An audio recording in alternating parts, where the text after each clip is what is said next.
Boa tarde, pessoal. Então, vou começar aqui minha palestra aqui. Hoje nós vamos falar um pouco sobre Go-routines e channels, né? Um pouco como nós executamos funções de forma concorrente dentro da linguagem, né?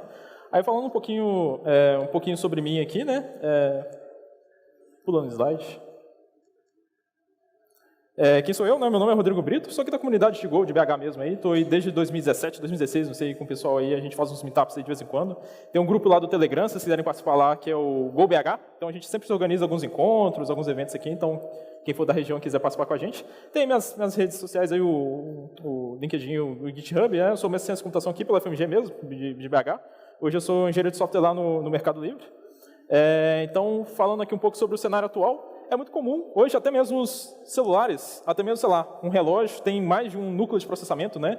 Antigamente a pessoa tinha, sei lá, um processador lá, por exemplo, tinha lá um Pentium 4. Um Pentium 4 ele tinha só um core, mas isso não impede que você trabalhe de forma concorrente, né? Então, o próprio sistema operacional, ele tem diversos recursos, né, que ele vai conseguir fatiar ali pequenos espaços de tempo para que as aplicações elas consigam concorrer entre si, para que elas sejam processadas em paralelo, né? Então, você consegue utilizar, mesmo naquela época lá, por exemplo, do Pentium 4, você conseguiria executar vários programas dentro da sua máquina, mas hoje em dia, com processadores, por exemplo, como Core 7, Core 9, enfim, né, todo dia aparece um processador novo, você tem diversos núcleos, e isso permite que você tenha um paralelismo real.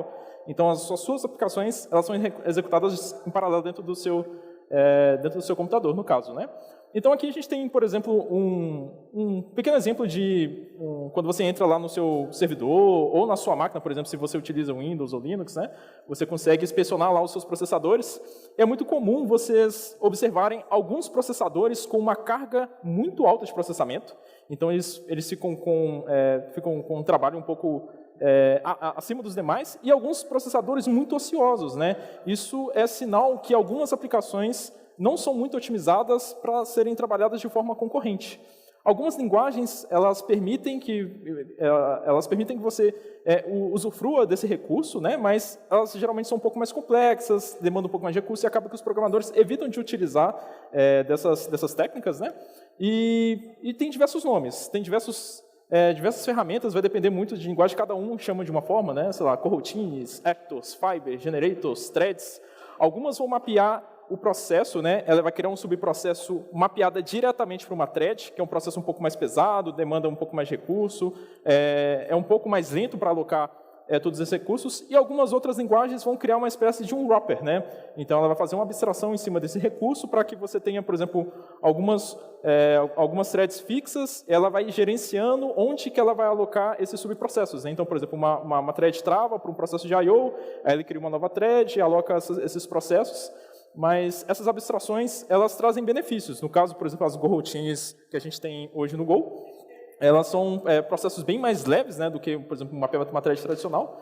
E o gerenciamento pela runtime do Go é muito eficiente, né? Então, é um recurso muito interessante, que, na minha opinião, é o recurso mais legal que nós temos hoje dentro da linguagem, que foi, pelo menos, o recurso que me atraiu, assim, quando eu comecei a mexer com Go. Então, aqui falando um pouquinho sobre, para dar um background, né? Então, é uma palestra mais introdutória mesmo, né? Então, para mostrar, assim, de forma geral, qual que é o grande benefício, né? Então, vamos supor que você tem 3 tarefas, tarefa A, B e C. Então, se essas tarefas elas executam de forma síncrona, então você executa a tarefa A, ela espera ela ser finalizada, você vai executar a tarefa B e depois você executa a tarefa C. Então, se no total aqui são 100 segundos, 50 segundos e 25 segundos, no total você tem 175 segundos de execução para esse processo.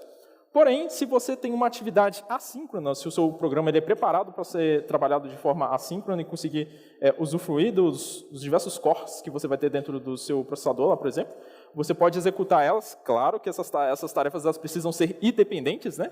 Então, o tempo de execução total vai ser apenas o tempo da sua tarefa mais lenta. Então, como elas são executadas em paralela, o tempo de execução final vai ser aquela tarefa que demorar mais. Então, você consegue ter um ganho bem interessante de tempo dentro da sua aplicação, né? Então, vou dar um exemplo aqui fictício. Vamos supor que você tem uma função de log. Essa função de log ela vai salvar esse log, ela vai notificar os usuários e vai imprimir essa mensagem. Então, em forma procedural, né?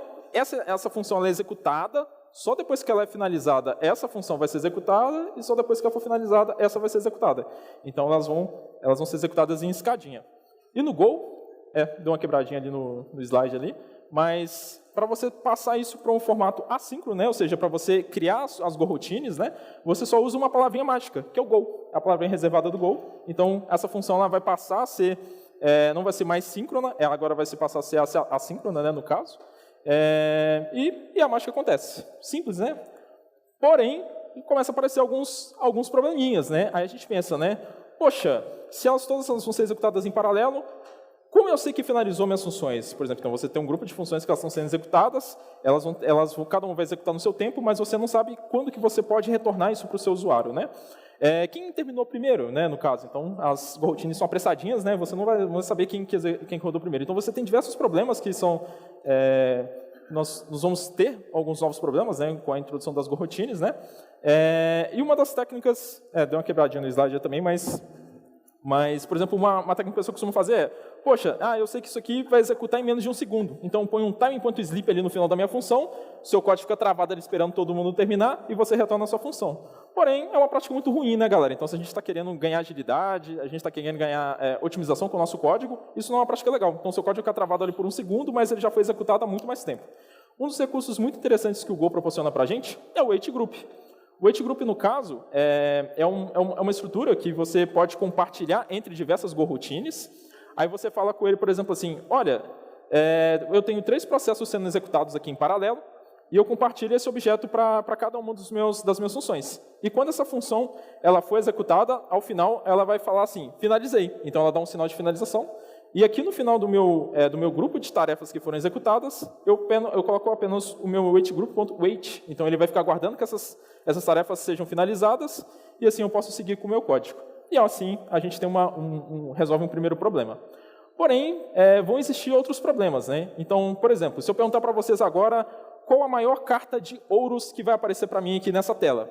Aí eu vou falar para vocês 7 de ouro. Aí o outro ele falou, foi um rei de ouros. Enfim, qual que é o problema aqui?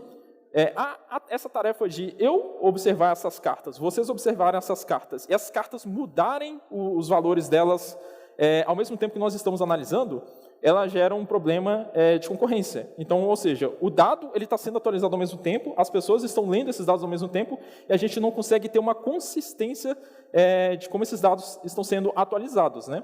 E isso é um dos problemas que a gente enfrenta quando a gente utiliza Go routines no Go.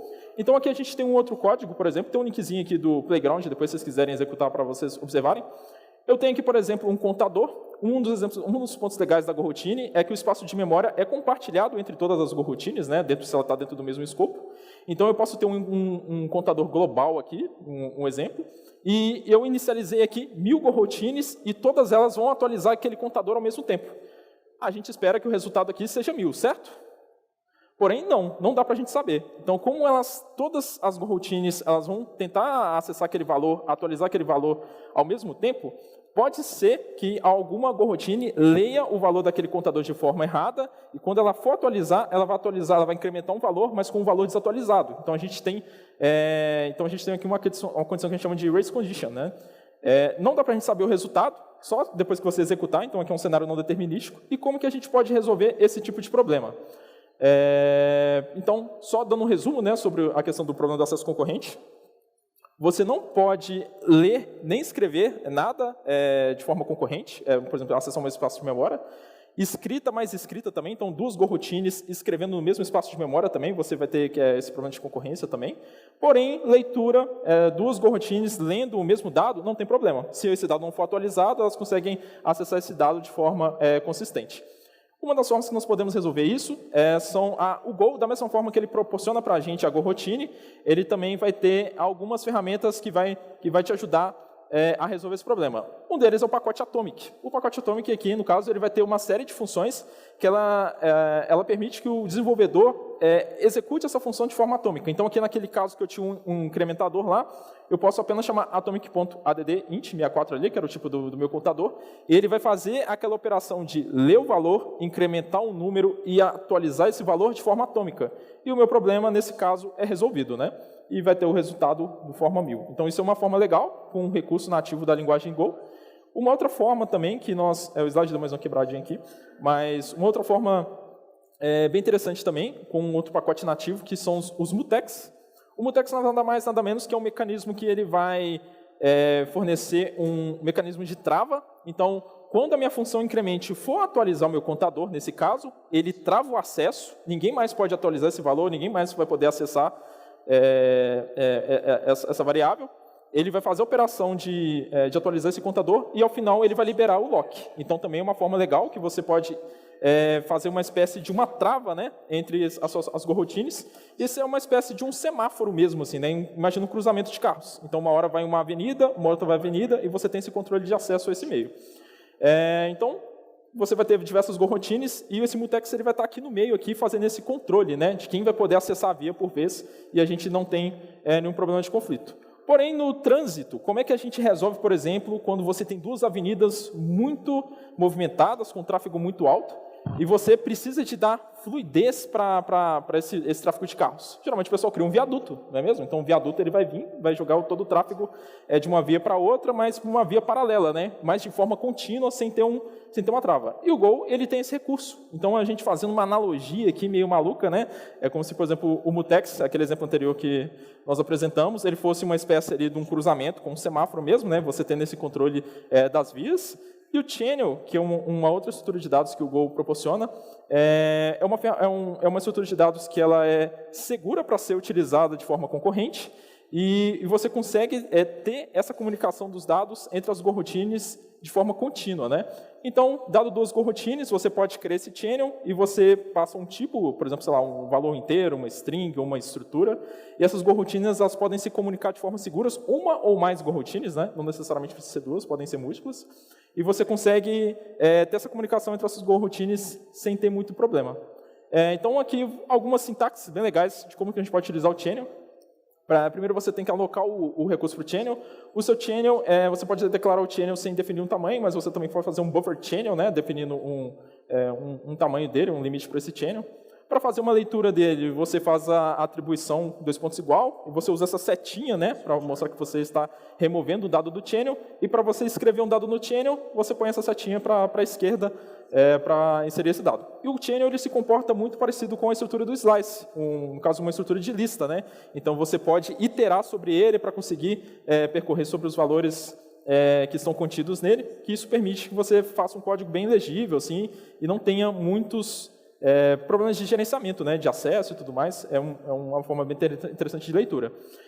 Aí pensando assim um pouco de aplicações. Então vamos supor assim, onde isso é útil? Então vamos supor que você tem um processo, você tem uma aplicação que ela recebe mensagens de diversas fontes, vão chegar mensagens de e-mail, por exemplo, de um serviço de clientes, um serviço de outros consumidores, de prestadores de serviço, e você precisa de fazer um envio de e-mails por meio de uma outra função paralela, e você pode criar isso, uma função específica que vai fazer o envio de e-mails, elas vão ficar lendo esse canal de comunicação, e à medida que forem chegando novos e-mails, elas vão processando.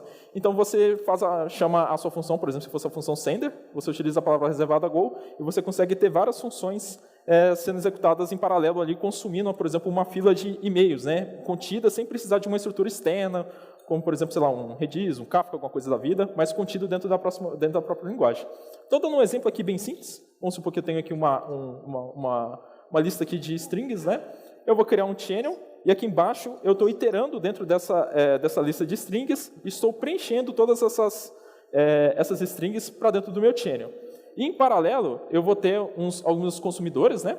Então, aqui lembrando que eu tenho o meu wait group, que eu mostrei lá atrás, por exemplo, que ao finalizar todo o processamento, quando esse channel aqui ele for fechado, essa função aqui ela termina, ela vai dar o sinal de finalização.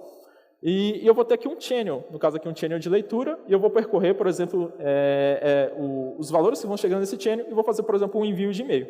E aqui embaixo eu posso fazer uma chamada de vários consumidores. Aqui está um pouco mais na parte de baixo, não sei se está dando para ver muito bem, mas eu estou chamando Go Consumer, por exemplo, 2 vezes, e eu vou ter 2 processos, 2 coroutines processando em paralelo, consumindo aquela lista de e-mails. Então vai ser 2 vezes mais rápido ali para ser enviado aqueles e-mails, né? Então a gente consegue usufruir bem do tempo de processamento.